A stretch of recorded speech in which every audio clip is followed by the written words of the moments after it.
Good evening, everyone. Welcome to the April 16th, 2023 business meeting. Please stand for the Pledge of Allegiance.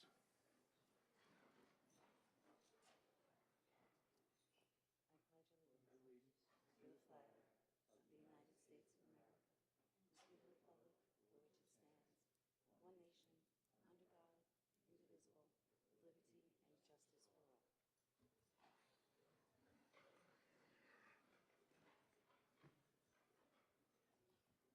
Thank you.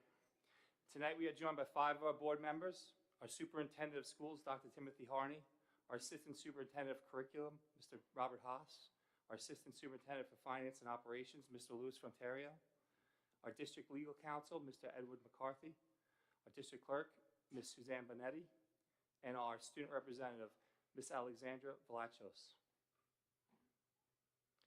There will be 2 opportunities for community participation before the board takes up its agenda. Once when it takes up its agenda and once after deposition of agenda items. Non-district residents will be required a majority vote of the Board of Education if they wish to make a statement. Time allotted for each speaker should not exceed 3 minutes, and all meetings are live streamed and posted to the district website thereafter. Please follow us on social media through X, Instagram, and Facebook. At this time, I would like to open the meeting for community old or new business. Not hearing anything, I would like to turn it over to Dr. Harney for the superintendent's report. Thank you, Mr. Johnson. Welcome to everybody here tonight. First of all, I'd like to congratulate and welcome all of our students here tonight.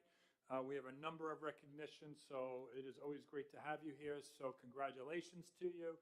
And as we move along, Mr. Haas will be doing the recognition, so congratulations to all of our students. If we can just give them a quick round of applause, please.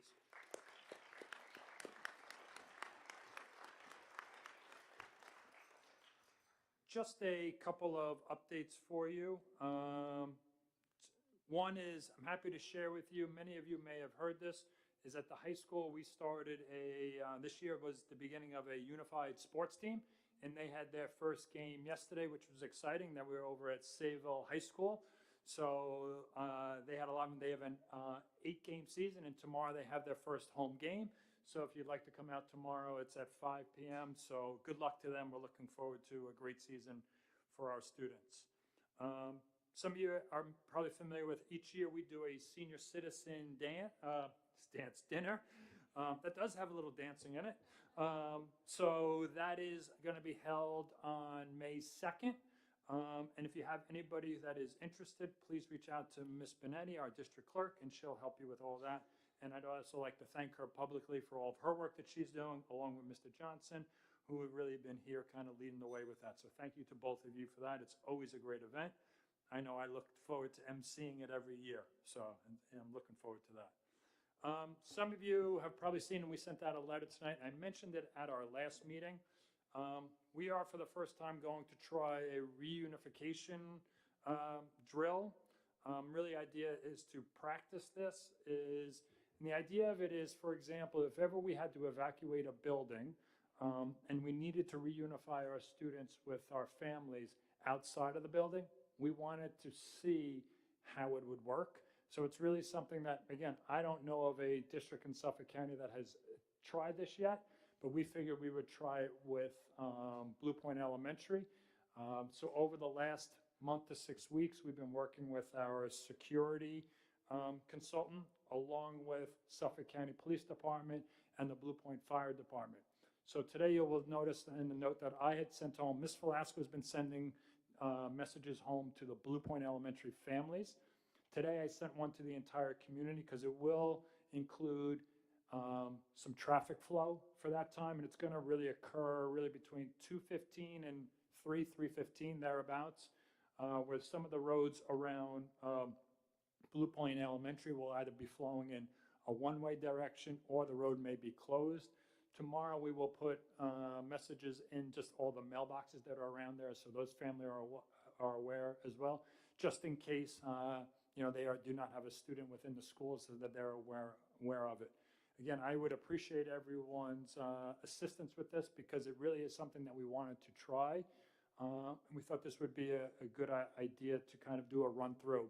It will also allow us to get some feedback from our local police department, the other members of our staff to see as we continue to try to look to make sure that if we were ever faced with, and reunification really can be anything. It could be we had a gas leak, if that was it, or something happened with the ceiling, or we were taking on water, whatever it may be. Those are the types of things that if we ever had to relocate, it's something that we wanted to practice. So we will be doing that.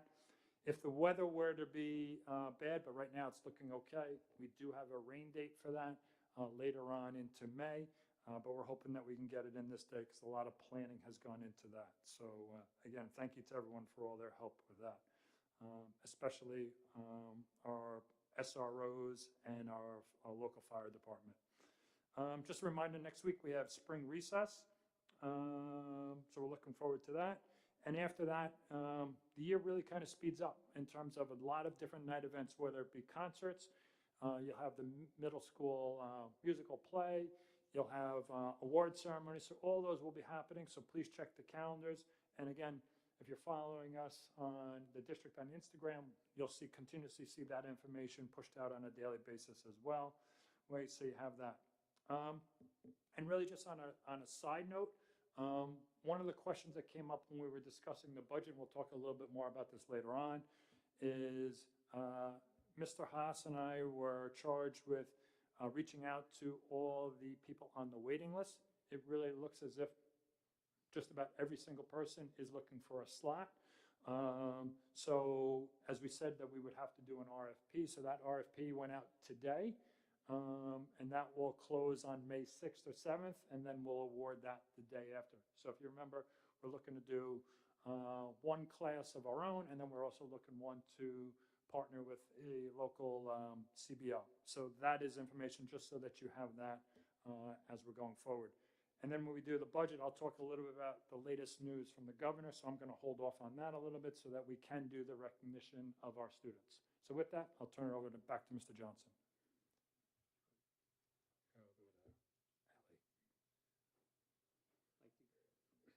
Ms. Valachos, would you like to give us the student representative report? Yes, thank you, Mr. Thank you. Johnson. At Academy Street, we are highlighting our Rock Your Socks for Autism this month. Their Rock Your Socks student ambassador is their student Aiden. He and his family made an All About Me video and poster board so that their students across the school can learn more about him. This month, all of their students across all grades had assemblies on water, swim, and boat safety facilitated by the YMCA.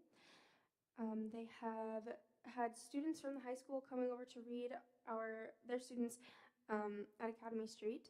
2nd and 5th grade have great field trips coming up this week. Oh, that's fun. On April 30th, Academy has kindergarten orientation for all incoming families, and that evening is also the Academy Street Poetry Cafe, and they wish everybody a happy Easter and Passover. At Blue Point, BPE is enjoying Wellness Week so far. Thank you to Christine Hall for preparing corn salsa for Try New Food Tuesday, and to Mrs. Paulus and Mr. Campisi for holding yoga classes for all grades for the whole body wellness on Wednesday. Also, BPE students are preparing for BP Idol on Thursday, April 18th at 6:30 p.m. The faculty and staff are also ready to perform as well. Very exciting. At the middle school, James Wilson Young has upcoming field trips. 6th grade is going to medieval times. 8th grade is going on a Statue of Liberty cruise, and 7th grade has an overnight trip to Boston, Massachusetts. The middle school spring sports have begun. Be sure to come out and see the JWI student athletes take the field. Also in the month of May, the spring concerts will be coming up, and they will all be held at the high school for the middle school. May 31st and June 1st is the middle school musical Willy Wonka Jr. Ticket information will be coming out soon. And also at the middle school, the final exam schedule will be sent out to the community shortly after April break. At the high school, Administrative Professionals Day is during break, Wednesday, April 24th. So we would like to thank and recognize our high school clerical staff and all that they do. Also, Marissa Carney and Quinn Carroll are being recognized with Community Service Awards at the Islip Town Council meeting. Congratulations, Quinn and Marissa. And finally, George Rogers and Yuvraj Tour competed in the New York State Forensic League State Championship in debate. They made it to the quarterfinals. Congratulations, George and Yuvraj. That's all I have, Mr. Johnson. Thank you. Thank you, Alexandra. I'd like to turn over to Mr. Haas for some student recognitions.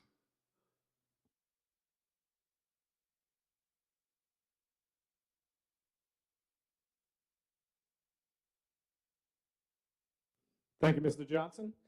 We have several recognitions tonight. So first, we are going to start with our spelling bee winners from some of our schools. So I would like to first call up from Academy Street, our principal, Ms. Beard, who is going to assist in calling up with these students.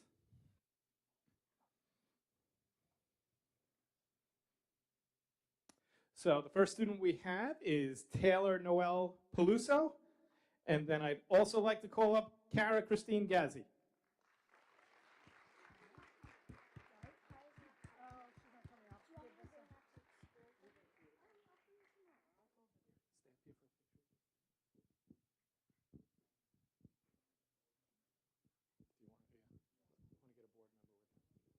Who wants to be the board member with them? You get to be Sylvan.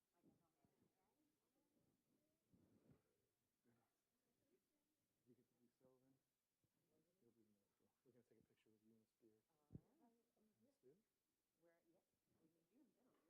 the middle school. We're going to take a picture with you, Miss Beard. Miss Beard?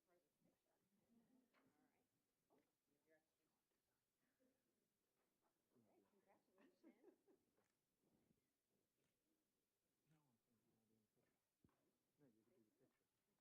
I'll have the coat, and then I'll have you, so I'll have Brian do the next. Congratulations. You want to stand over here? Next, I'd like to call up Mr. Scardino, who's going to help out with Sylvan Avenue. So for Sylvan, we have Lillian Olson-Hook and Evangeline Bolger. You want to come up for the picture with these? So you're a good spell.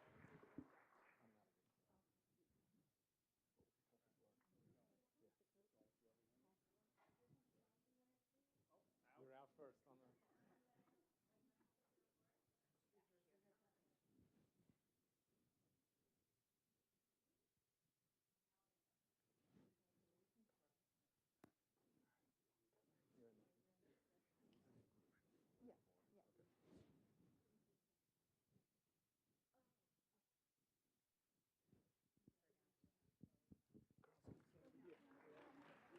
We're going to do a group shot at the end. Thank you, Mrs. Gardino.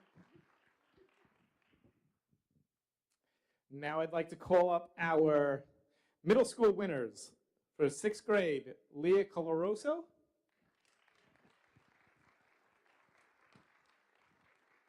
Congratulations. You can stand right over there. For 7th grade, we have Azan Shah.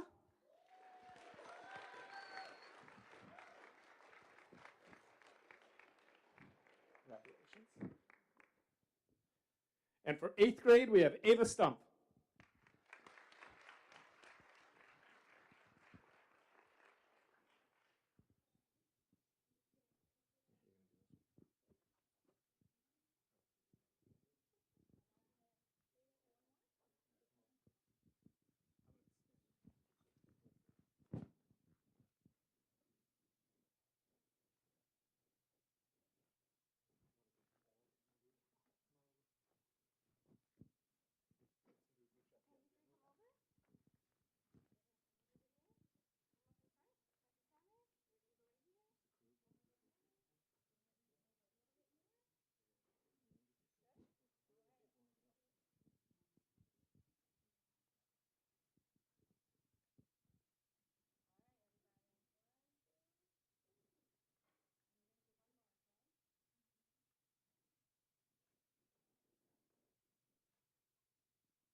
Congratulations to our spelling bee winners.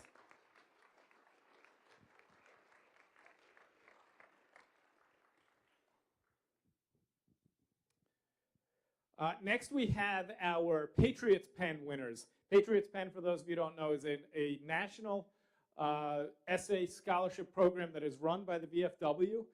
We are sponsored here in Bayport Blue Point. I believe it's the Patchogue VFW that sponsors us. And the students, there's a theme each year that the students write an essay about. And that theme changes every year, and it's based on their history, their knowledge of American history, and then how they can apply that to a question. And it's really a special event because the students, not only do we get to recognize them here, but they also, the VFW does a great job in recognizing them at one of their meetings. So it really is a nice evening for those students there and a great recognition. So we have 3 winners of the Patriots Pen Contest from the middle school. We have Mariah Apicella,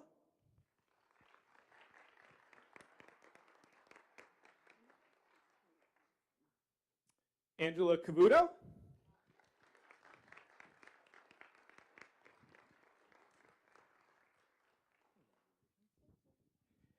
and Cameron Collada.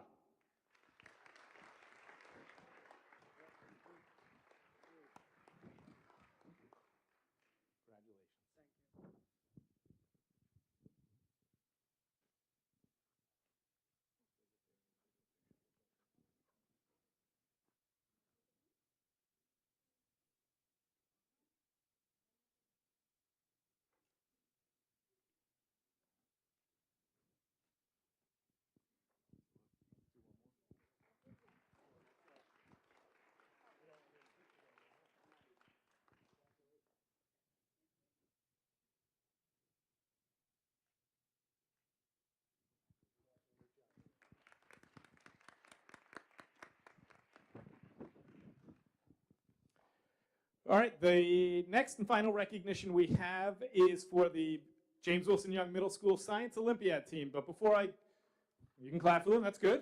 We can start that. So before I call up the team members and read a little bit about the team, I would like to call up their coach to stand with me, one of our science teachers, Ms. Krista Peterson.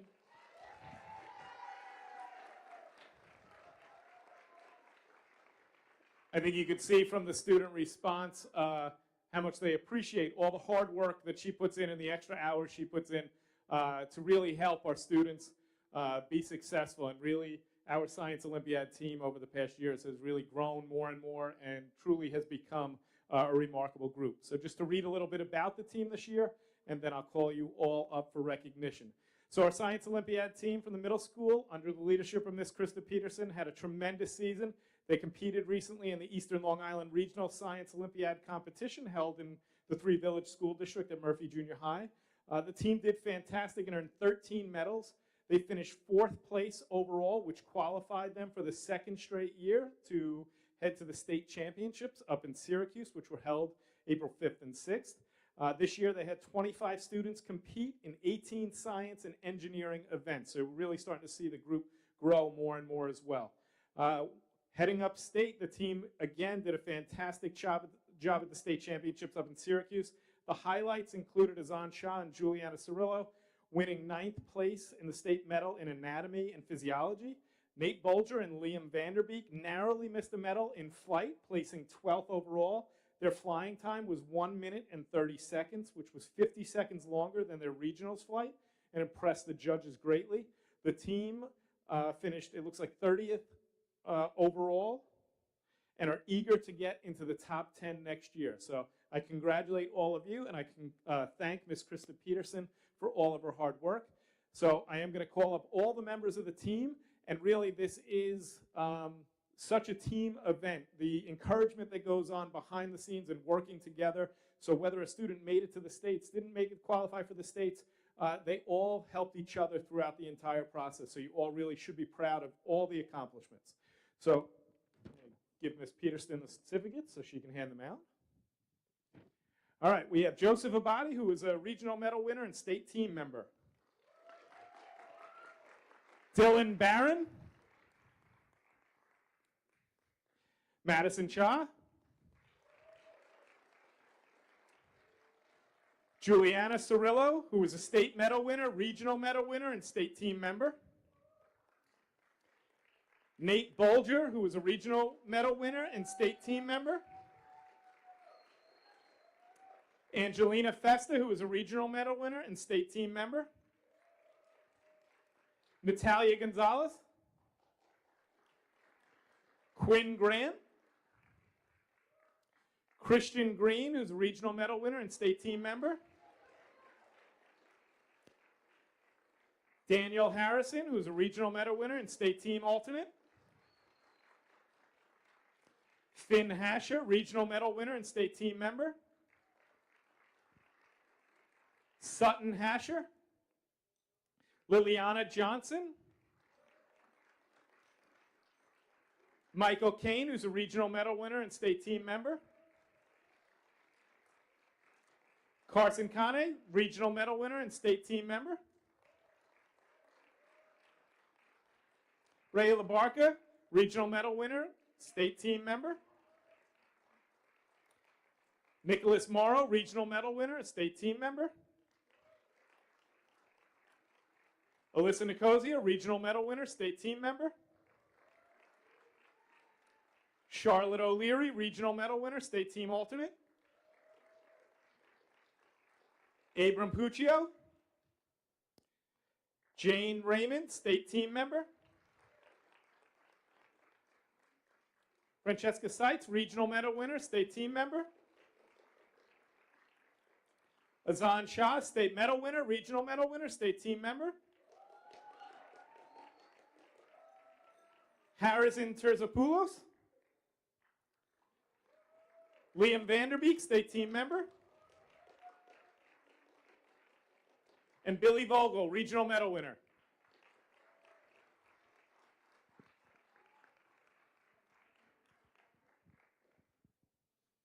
So again, congratulations to our team for all your hard work, and thank you to Ms. Peterston for all her support and guidance for them.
Congratulations again. Outstanding job to all our students. Thank you very much. It's at this point, we're going to turn it over to the rest of the meeting. So if anybody wants to be a time, if you want to leave and go out and maybe get some fresh berry or something like that, or Carvel, this would be the time to leave.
Okay.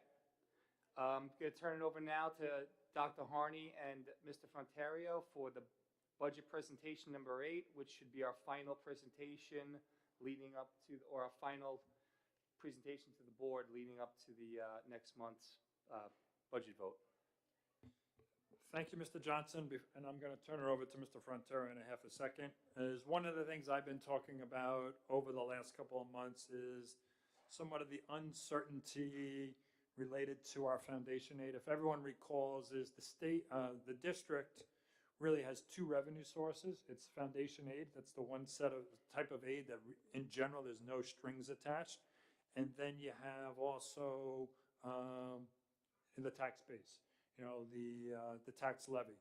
So you have seen and heard probably many things in the paper from our governor over the last couple of months, where she did her executive budget on January 16th, where she talked about at that time removing the save harmless. And then at that time, they also played around with the inflation factor, which should have been 4.1, and it came in around 2.4, thereabouts. Just this week, and you probably have seen a couple of things in the paper, I'll just read a couple of things. There still is some uncertainty out there. If you remember, Save Harmless was basically districts would not receive less foundation aid than they did the previous year. And then there's usually a minimum increase included as well, and it's typically around 3%. So where we are this year, and one of the difficulties we've had is trying to predict what foundation aid would be for us. And if you remember, when we had talked about this, the numbers that you were seeing in the paper is that our foundation aid was reduced by $1.159 million. So that is still a question for us. This week, the most recent news is from the governor, supposedly, I'm just going to read you a couple quick excerpts, is that they have the parameters of a conceptual agreement for the fiscal 25 state budget. Some of the resources from the legislative, though, said there are still major issues that have not been completely resolved. And if you remember, this was something that should have been finalized for April 1st. Well, we are now April 16th, and it is not finalized, and they do not feel that it is going to be finalized this week. Though, again, anything can change. As of right now, there are no school aid runs, and we do not expect to see the runs until the budget bills are printed and ready for passage. So that could be a little bit of time. So again, we're trying to create this a little bit with doing some of our best predictions. The governor's announcement did not reveal any new details regarding school aid. They did talk about, there was this idea of no reductions in Save Harmless, but again, they did also talk about that there would not be any guaranteed minimum increase. And the inflation factor, it looks like that they're going to use is 2.8, not 4.1. It is better than the 2.4, but still 2.8 is not the 4.1, so that will play into it. And then they said going forward, which is also I would say it's a concern for myself going forward, or for us as we look at it, the districts, is they are going to, the Rockefeller Institute of Government, in collaboration with the State Ed Department, will conduct a comprehensive study on school funding with a focus on foundation aid going formula, which means is they're probably going to look to play around with the foundation aid formula, which again is something that many districts have been asking for years because it's been using data from 2000. But as you know, enrollment will play into it. I'll be curious to see what they do in terms of demographics and the difference in what it costs to educate a student. Today, you've heard me say over the last 10 years, it has gone up about 33%. I'll be curious to see if that is in the formula. So there's still a lot of unknown certainties that just kind of make you think a little bit as we're going in. And that's kind of what Mr. Frontario and I have been looking at on a regular basis that we've been presenting to the public here. So he'll kind of finalize where we are tonight. But those are things that we've been talking about. As I said, the conversation probably changed very much than it would have 6 months ago when we never thought that this was part of the discussion. But it is part of the discussion. So it is something that not only our district, but all districts in New York are facing as they're trying to make decisions going forward. And it's tough to make a decision when you don't really have all the information. But that's kind of where we are right now. So with that, I'll turn it over to Mr. Frontario for really the last part of the presentation. Thank you, Dr. Harney, and welcome to workshop number 8. There were 7 before then. If you would like to see them, you can always find them on our website. They are available. If you're having trouble sleeping or you're not sure you'd like to take a look at them, please feel free to look at them. In terms of tonight's purpose, as it's been articulated, we are finalizing our budget to bring to our voters on May 21st, and we'll also be letting you know about the tax levy increase as well. In every presentation, our district goals, which is what we live by in our district, is always part of every presentation. As you can see, the budget development calendar, we've covered a lot of ground since December 12th, that's for sure. And as you can see, April 16th, where we are tonight, board must adopt a budget. Now, every school district in New York State has to adopt one by April 23rd. Most districts are going to be closed in the state, so most districts are going to be doing this before the 23rd for sure. And then on May 7th, pretty much, which is a legal requirement, what we're doing here is a local requirement. We like to be open and frank about our budget development and provide information as every step of the way. The actual May 7th, which is the budget hearing, is a legal requirement that every school district has to provide to their communities, and that will essentially be all the heavy lifting's done. The hearing is just a perfunctory requirement that shows you what the budget that will be brought on May 21st to every district. By the way, all votes on the same day. There was a time when they didn't, but that has changed since for many, many years.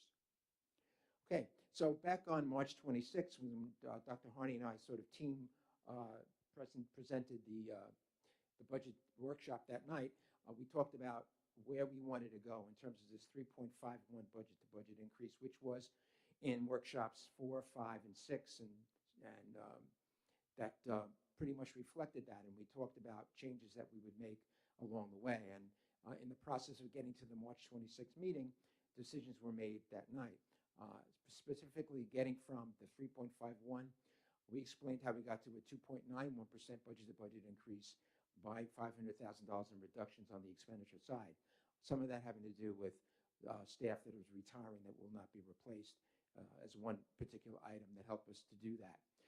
The proposed budget, however, would, in that 2.91% budget-to-budget increase, would include the addition of 2 pre-K classes, full-time elementary guidance counseling position that was half-time this year would become full-time, driver's education vehicle, robotics club at the high school, and again, as I like to point out, and I have in many of the presentations, that the budget maintains all of our class sizes, all of our current programs and services, basically all the things we know and love about the district are intact in this budget-to-budget increase of 2.51.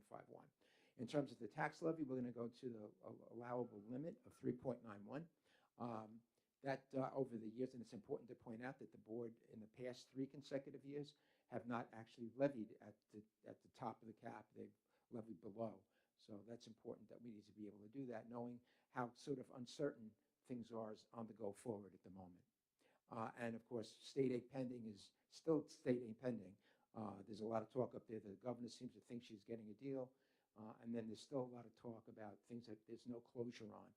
And there are some things that are very important to her that they're still not decided upon. It's not just school aid, it's other things as well. So it still might be held up, who knows, 2 weeks or more. So here's our budget-to-budget increase of 2.91%. In summary fashion, I've covered in great detail over these workshops the general support areas of the budget, the instructional areas of the budget, the transportation areas, debt service, employee benefits, covered all of that. And this is a summary of it. As you can see, instructional areas decreasing. Again, that's because of the things I mentioned about attrition and some teachers not being brought back because they are retiring and we're not replacing those positions. On the revenue side, as I spoke before, the tax levy increase is at 3.91.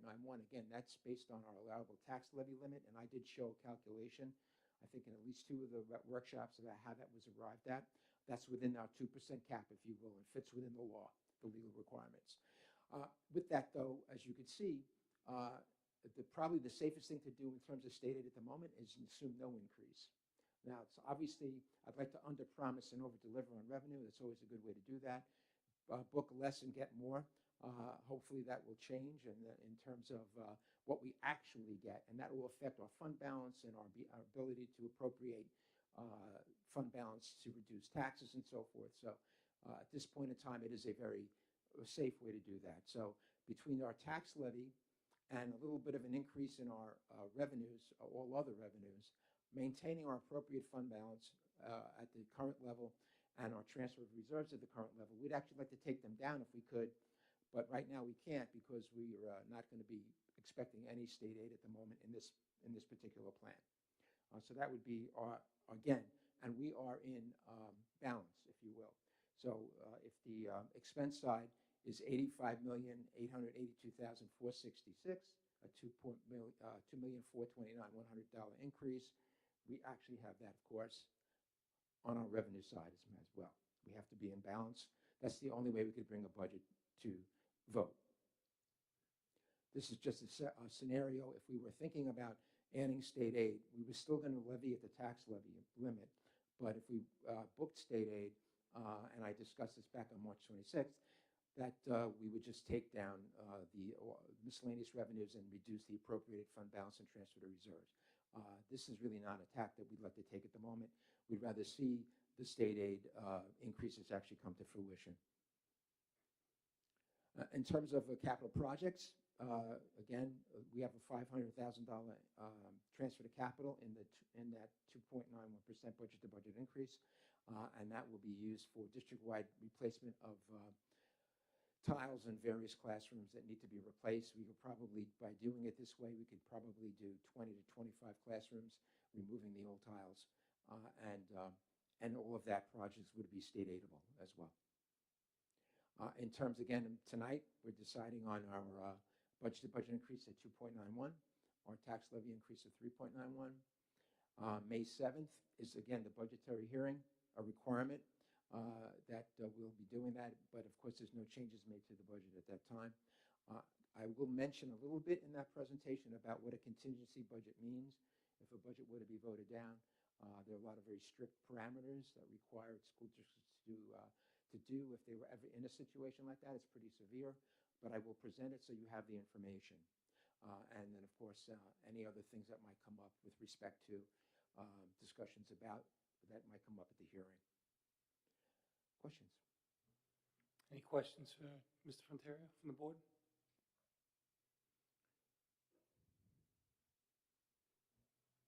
Not hearing anything? Thank you, Mr. Fronteria. Thank you, Dr. Harney. A lot of hard work. I know, that goes into this and starts all the way back in November, even early each year to come up with the following year's budget. Next, I would like to invite up our Budget Advisory Committee representative, who happens to also be this year's 2024 St. Patrick's Day Parade Grand Marshal and our president of our library board, Mr. Ronald Devine.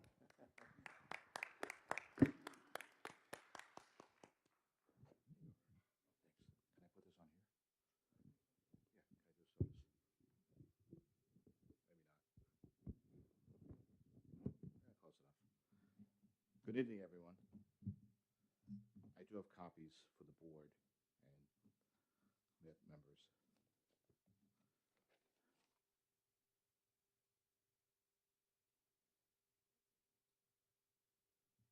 Once again, good evening, everyone. Thank you very much for having us here tonight. I'd also like to recognize Patrick Rube, one of our board members, who is also present. Patrick, thank you, and a very involved member of our community. The board, our BAC did meet, our Budget Advisory Committee did meet. I think I've done this for 25 years. I think I'm ready to get a pension on this one. But anyway, we're happy to be here tonight. We're happy to have the ability to just share our thoughts with you. These are recommendations to the school district's Board of Education. We've made our report a little briefer, so I'm just going to go through it quickly if I can. The Budget Advisory Committee was created by the Bayport Blue Point Board of Education well over 2 decades ago. The committee's primary responsibility is to meet and make recommendations to the Board of Education in regard to the annual school district budget. The BAC is grateful for the opportunity to participate in this year's budget process. Our committee is comprised of community-minded members from various backgrounds of both the public and private sector. We'd like to thank Eileen Regina, Chief Office Assistant, for her communication skills, She's always been good sending the emails out, much better than I am, so she was very nice to do that for us, and we appreciate her help in doing so. And we'd also like to thank Suzanne Benetti, our district clerk, for all her assistance, and she's been very helpful, and she's a very wonderful district clerk. You're very lucky to have her. 2024-25 budget initiatives. The Budget Advisory Committee is very much aware of the constraints of the Board of Education while managing the fiscal resources and the educational needs of our children. During the past months, Dr. Harney and Mr. Frontario attended our numerous BAC meetings and provided our committee with an easier-to-understand accounting and budgetary analysis. Extensive and detailed materials have been made available to each BAC member. The goal of both the administration and the committee is a total shared transparency of the fiscal and monetary concerns of the district. Thank you, gentlemen. Dr. Harney, thank you very much. And, of course, Mr. Frontario, who is a wonderful asset to our school district and very knowledgeable in all fiscal matters. And we very much appreciate his assistance in this matter and to the district. Just a few observations. Universal Pre-K. BAC would like to see the cost of the Universal Pre-K program allocated to individual schools so that there is a transparency for the funding and the cost up to this valuable program. We are pleased that the community's request for expanded UPK funding is made possible through an expansion grant. We do not believe that the district should continue to oversee the program and encourage you to seek out additional community business organization assistance to continue to provide our service, which would continue to be housed in Sylvan under that arrangement. As far as busing, as a result of the safety study, a new plan was implemented to expand the busing to more students. We should investigate the implementation of a ridership survey that could reduce this potential busing expenses and routes in subsequent 2 years. We understand, well, busing is not a operational cost of the district of a BAC, but it is an operational cost, and perhaps maybe more balancing of the bus routes, and that would be something possible. But we are very fortunate to have a great, well-recognized and respected school district, which we are. However, our district cost per pupil is approximately $43,992 per pupil, which we believe is one of the highest on Long Island. Dramatic decisions are going to be required as we proceed forward with possible redistricting and other measures, while recognizing that attrition may not be sufficient to address staff allocation. For this current year, it is the consensus of the BAC to support this year's budget, but with an increase below the tax levy cap of 3.91 for the 24-25 fiscal year. Several members have hoped that this increase could have been lower in the range of 2.74 to 2.91, respectively. This was not a unanimous decision by the BAC, as we represent a wide scope of fiscal opinions on both sides of the spectrum, which add to the dedication and character of the committee that we have. In the alternative, by not using the highest level of the tax levy cap presents other fiscal consequences that carry forward to future years. We can all agree that there is no magical solution to this matter. It is only a matter of time until the level of taxation on our residents and businesses becomes so onerous as to lead to severe fiscal restraints within our district. We have the distinction of holding the highest homestead residential property tax rates in both the towns of Brookhaven and Islip. It is a problem for Bayport, but it is a problem in all education on all Long Island. Once again, our BAC was a talented and passionate collection of dedicated residents that enjoyed the opportunity to serve. It is comprised of community members with diverse opinions that have led to careful and considerate process. It has been a privilege to serve with all of them. We thank you again for the opportunity to serve our residents of the Bayport Blue Point Committee. We'd like to thank the board for that opportunity, for allowing us to do so. The committee comprised of Michael Capozzi, Dennis McCarthy, Patrick Rube, gentleman's here with us tonight, Jack McQuaid, another fine member who is ill this evening, Michelle Kessler, Jen Sue McCormick, Jack Sauter, and myself. So once again, we'd like to thank the board, Mr. Johnson, the vice president, for your help in assisting us also. And this board always looks to work together to find solutions and ideas. It's certainly not easy. Again, Mr. Frontario was an excellent resource, providing much data. We know you have the day-to-day functions of running the school district, which we appreciate and recognize. It's just, it's all of our taxation on Long Island is a communal problem, for lack of a better phrase. So, but anyway, thank you. We'll address any questions or observations. Thank you again for the opportunity to serve our district, and thank you to the community also. Thank you, Mr. Devine. Does anybody from the board have any questions for Mr. Devine? Oh, yes, Ms. King. Hi, Chairman Devine, how are you? Yes, Thank you for your lovely presentation, and thank you for the time that you and all we're of happy to serve. your members spend on this. I just wanted to get some clarification on the UPK piece that you said you'd like to see the cost of UPK allocated to individual schools. Now, Do you mean like per student based on where they'll ultimately go to I'm not kindergarten? totally familiar with EPK, is not my strong sense. Taxation is my strong suit, or lack thereof. So the UPK was sort of a representation of a few members of the board. That was their opinion. I can have them address that purpose directly with you, beyond the scope of this meeting if you like. But that's sort of the consensus of what a few members of the board I like. What we do is certain board members of the BAC have certain, for lack of a better phrase, interest in certain parts of the budget. So we kind of, because we're a communal group and we're a volunteer group, we sort of let everybody filter out what they like to say or speak out what they like to say. And sometimes what I do, it's just me, I let them, if it's a piece of the budget, this year we're a little briefer than we usually are, but sometimes there's a topic, UPK, busing, transportation, sports, lights, so we let the person that's more experience in that direct that. So I do not have a total answer for you on that one. I can have that person reach out to you. Ms. Kessler is one of the members of the board who has that knowledge of that. Okay, great. Yeah, I'd just like to clarify Sure, absolutely. what they're actually No saying. question about it. Thank you for your time. So, thank you.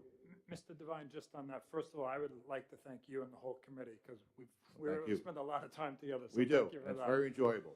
So one of the things that, and I don't know if this is what you're looking for, is probably over the last 2 meetings, Mr. Haas has done presentations on pre-K specifically and the cost of pre-K to the district, which hence led us to, as we were looking to expand pre-K, that we were going to do 1 class internally and 1 going out to the CBO. Sure. So I don't know if that's what was being referenced or not. It could be. But if so, Mr. Haas has all that information. So Okay. we've done public presentations on Okay. that already. So I've not just had so the you're aware. privilege of seeing that. Absolutely. So I don't, and again, obviously they're there. Sure. So if the people would like to look at that, or if it's something besides that, we would be more than happy to help with Perfect. that. Perfect. And Maybe then the Dr. piece- Haas and Ms. Kane could, that's an And then the piece on the busing is, we've actually been asked, we actually are currently doing a ridership. Wonderful. I don't want to call it a study, but we are looking at the ridership over the last couple of months. And we're looking at it in 2 ways. One, kind of how you had it here, or also 2, one of the things that's been asked of myself and the board over the past years because of the safety zone study that we had, was would there be an opportunity, because of if we had low ridership, that could we get more students? Could we, without an additional cost to what we currently have, and could we add more students? So that's also what we're currently looking at, which would not necessarily reduce it, but would maybe make it more efficient because we're adding more students to the route. So I don't know if that's what you're referencing here, but we are currently doing that as well, just so you know. It's a wonderful thing. Okay. Great to hear it. So, any other questions? Thank you. Thank you for the opportunity. It's just, again, I pontificate sometimes, but seeing this in not only our district, our beautiful district, but, government is becoming so expensive that it's becoming so onerous on everyone. And how do we find the balance? It's certainly not easy to do, whether it's school, whether it's a county or town municipalities and things like that. So it's becoming hard. And Mr. Fontario knows from being in this field for many years too. It's just difficult to get blood out of a stone and that. So, but it's not moving forward. It's challenging.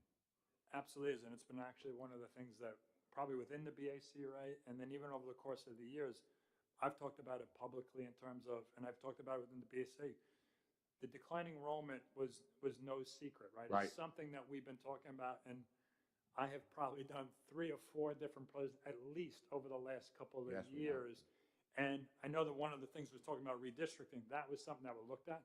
That's not going to change It's not the anything. magic bullet, no. No, so that's why I continuously have asked the BAC as well, if there are other ideas that you would like us to look into as well. Obviously, we've looked at all different models within our schools, and we can continue to do that. No doubt. I would be more than happy to do that as well. Well, thank you so But much. we've been, as I said, we've been talking about the No. enrollment Probably relation- since I've been sitting in the other seat as assistant superintendent, that we've continuously bringing this forward as this was a concern of ours because we knew it was coming. And we've done a lot of planning for Yes. that as well.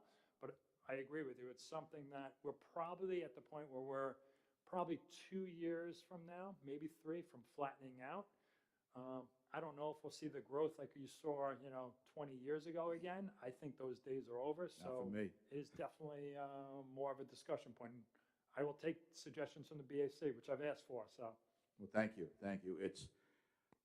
From my understanding, not every school district has a BAC, so and when you're out in, we all travel in different circles or similar circles and that, and, you're at a cocktail party or a social event or some sort of function of socialization, and somehow it all leads back to business, no matter where we go in our lives, no matter what we specialize in.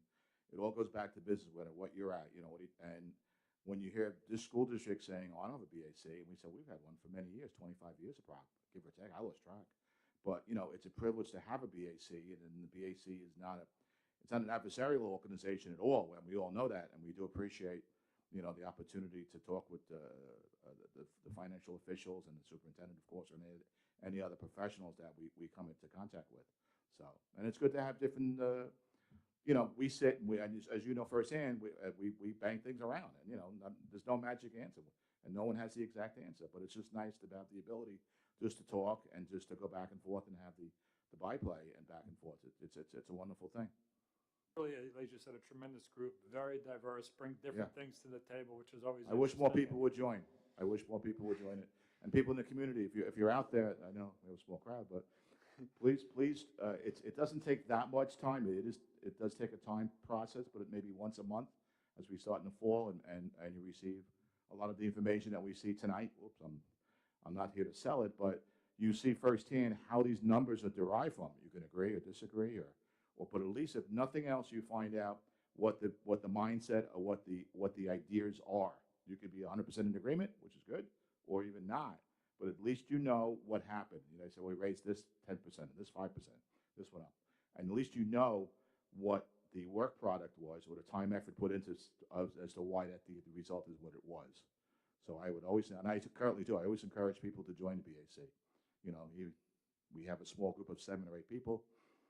We could have 17 or 18 would be fine, in my mind, because more people that see it, and the more people see the transparent, we've never had any more transparency than Mr. Fronterio's presentation. So we're happy to be here, we're happy to serve, and anybody wants to join or add to it, come on down.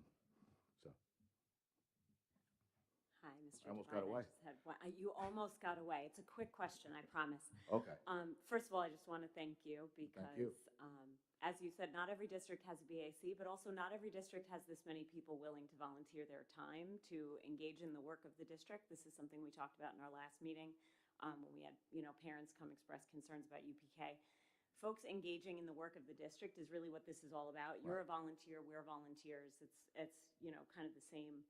We're coming at this all from a shared love of our community. Absolutely. I was wondering, and I'm hoping that your history on the BAC can help me here because I'm only on the board 2 years. Do you think it would be possible for us to hear from the BAC a little earlier in the process? We could. Today is we our could. We have budget to talk, adoption. we have to talk about the calendar. Okay. That's possible. I would love going forward just for myself. Sure. And, I don't know how the other trustees feel, but I would love to hear from the BAC just a little earlier in the Right. process. I'm not trying to push your timeline too much. No, that's all. But That's okay. we're charged with adopting a budget tonight.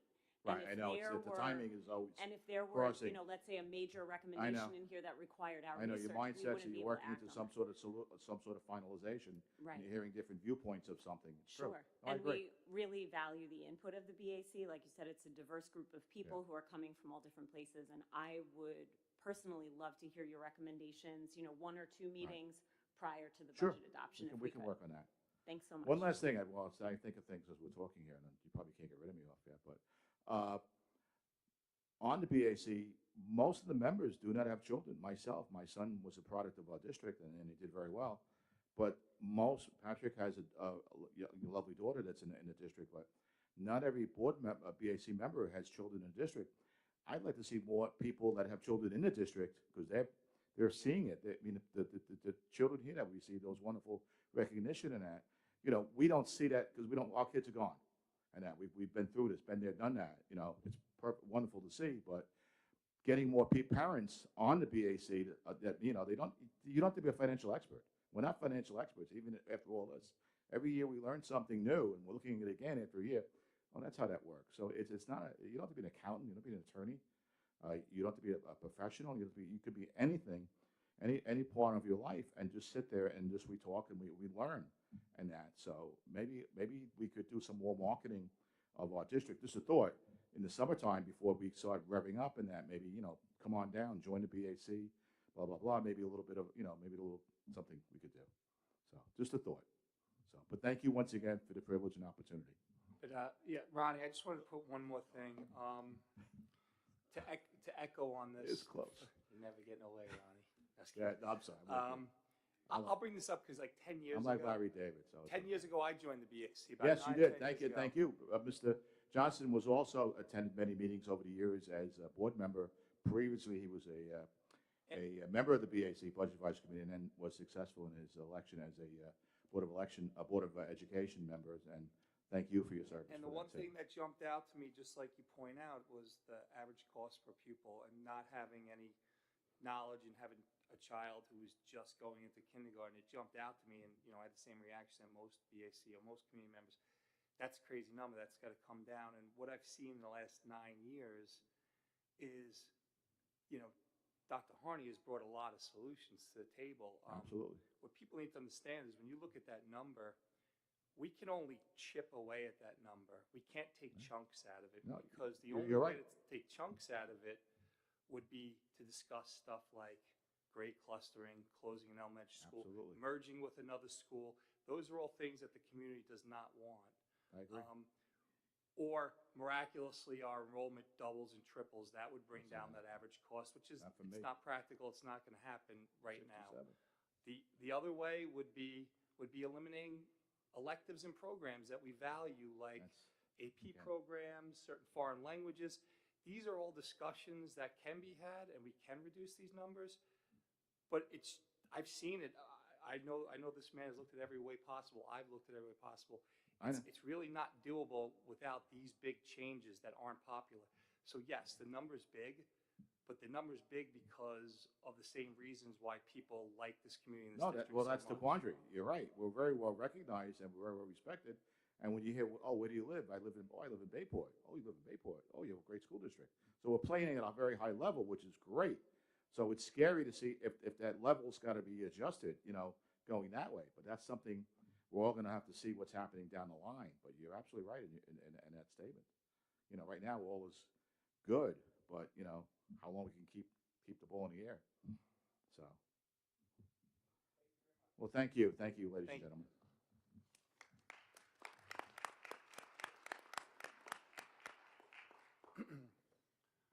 Appreciate it. Okay, moving on to the consent agenda. Is there any items that the board would like to move from the consent agenda to the regular agenda? Nothing? Can I have a motion to approve consent agenda items G, H, I, J, K, and L? So moved. Mrs. Connie? Second. Second, Ms. Pitero. Any discussions? All in favor? Opposed? Abstentions? Motion carries. Moving to the regular agenda. Do I have a motion to adopt the 2024-25 Bayport Blue Point School District budget in the amount of $85,882,466? Sorry. This will be a roll call vote, starting with Mr. Krug. Mrs. Serrano? Mrs. Serrano, I'm sorry.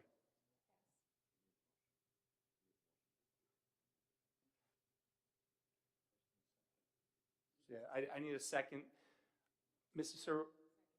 Serrano, motion, second. Mr. Krug, second. Okay, roll call. Mr. Krug, yes. Mrs. Serrano? Ms. Pignataro? Mrs. Kane? And I am a yes. Motion carries 5-0. Can I have a motion to cast a vote for the approval of the 2024-25 Eastern Suffolk BOCES administrative budget? Mrs. Saron? Mr. Krug? All in favor? Opposed? Abstentions? Motion carries. Can I have a motion to cast a vote for the election of the Eastern Suffolk BOCES Board for the following 6 candidates? Arlene Barassi, Middle Country; Angel Casarino, William Floyd; Joseph Lashavo, Patrick Medford; James McKenna, Southampton; Brian O'Mealy, Matatuck-Cutchogue; and Robert Sweeney, Mount Sinai. Ms. Connie? Ms. Pignataro? All in favor? Opposed? Abstentions? Motion carries. Can I have a motion to accept a generous and anonymous cash donation of $200 to the lunch balance for students in need? Ms. Saron, Mrs. Connie, second. All in favor? Opposed? Abstentions? Motion carries. Okay. Can I have a motion to approve the second reading of policies 0110.1, sexual harassment of students; 5460, child abuse, maltreatment, and neglect outside of the educational setting; 6850, Medicaid compliance; 9200, school volunteers; 9550, expression of breast milk in the workplace. Anyone? Ms. Pignataro? Ms. Saron? All in favor? Opposed? Abstentions? Motion carries. Can I have a motion to accept the results of the 2024 library budget vote and trustee election? Ms. Connie? Mr. Krug? All in favor? Opposed? Abstentions? Motion carries. And I also want to congratulate Mr. Jason Borowski for winning the trustee seat. Congratulations, Mr. Borowski. We will now open the podium for community members with new business.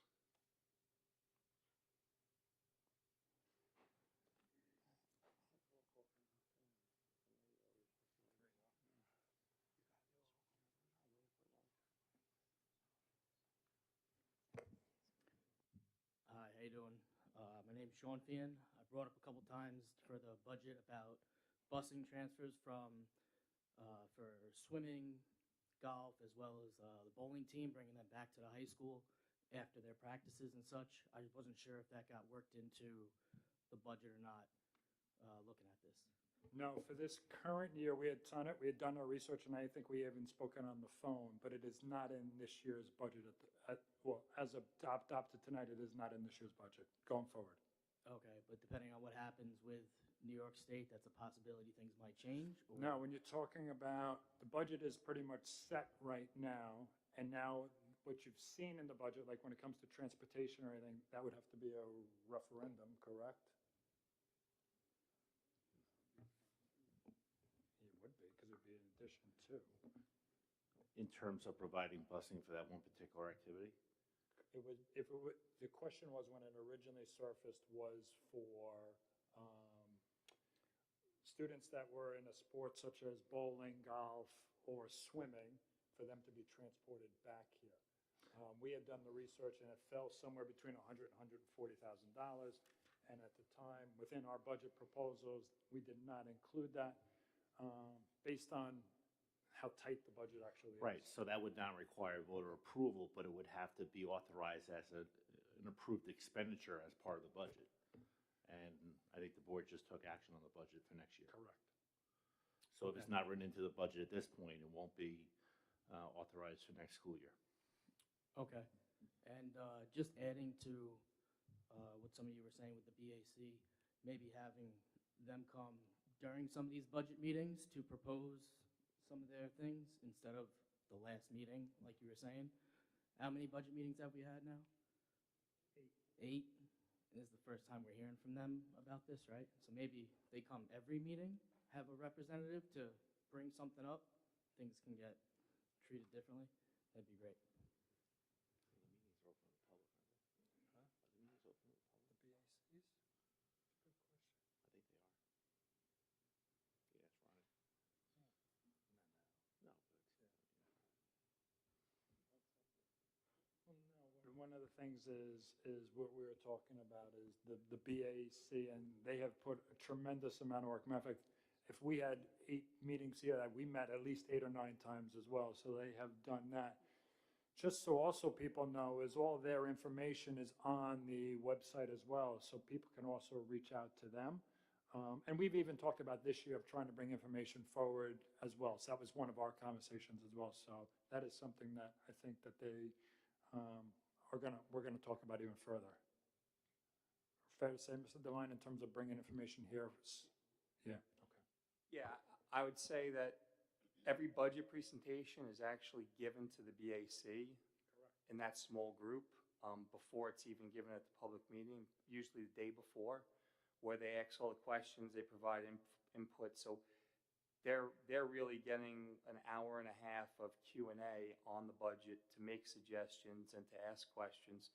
So that's happening. It can also happen here in this forum, but I think the one thing there would be value seeing, being part of it and seeing it, the value would be, they're coming up with their recommendations based on all this information. So I think it'd be more helpful probably for those recommendations to be digested by the board maybe a couple of weeks in advance of when we vote on this budget. If they have any ideas, what I would recommend is that if there are people that have ideas on things to add to the budget or take out of the budget, that would probably be a good conduit. You can come to the board, but also maybe a conduit would be the BAC. There's certain things, though, I'm not 100% if they would support it or not, based on some of their own recommendations, which might be contrary to some of those suggestions.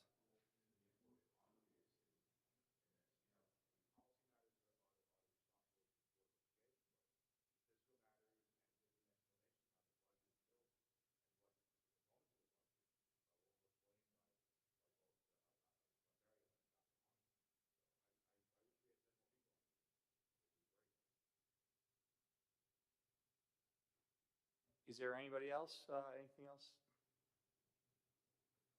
Any trustee new business? Ms. Conlon? I just wanted to say we are well into the spring sports season, and just in case people are unaware, you can find all of the schedules on section11.org. It's section Roman numeral 11, so xi.org. And as Dr. Harney mentioned earlier, we now have a unified basketball team. They have 3 home games. One's tomorrow night versus CI, and there's 2 more May 6th at 4 p.m. against Pat Med, and May 15th at 5 p.m. against Sachem East. So come out and celebrate the new athletes. Thanks. Anyone else? Okay. Can I get a motion to enter into executive session to have the board discuss matters leading to the appointment of a particular individual? Ms. Sorrell? Ms. Pignataro? Thank you. Good evening, good night, everyone, and hope you enjoy the rest of your evening.